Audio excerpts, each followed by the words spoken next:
সজীব তোকে যে বাতানছি কি দি ভাই আজ যে তাঙ্গ বালা খানা সেই মজা খানা সেই মজার খানা রাঁধছে কি রাঁধছে কি কি ভাই আজ যে তাঙ্গ এলাচি শাক দিয়ে ডাল দিয়ে রাঁধছি সেই মজা খানা দূর বেড়া আয় তো মনে হচ্ছে গোস্ত দিয়ে আর আলু দিয়ে রাঁধছে ভাই আন্নাকে কি রাঁধছি আমি তো রাঁধছি কচুর হুলা দিয়ে ইলিশ মাছ দিয়ে। ইস, সেই মজা অনেক জিনিসের মধ্যে লাগে ধুরু মি একির কসুরুলা খাইলে গলা দল মি আন্নাকে খানা তো নাঙ্গো খানা আর বালা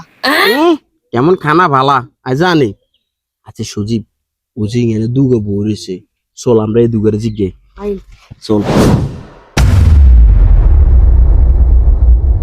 কিরে নে মেরে ছোট ভাই তুই এখানে বউ রয়েছ আঙ্গো খেলা আছে খেলোয়াড় ভাই ইয়ে ইয়ালে করে বইরেছে ও আচ্ছা আচ্ছা অভি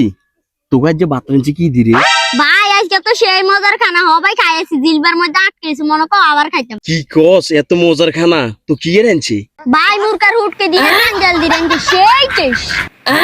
যাই তাই যে তোকে কি রাঁধছি রে সুদীপ আজকে তো আমার ঘরে তেমন কিছু রান্ধে না গরু গোস্ত আর আলু দিয়ে রাঁধছে মুরগার রোস্ট করছে আর লগে খাসি রাঁধছে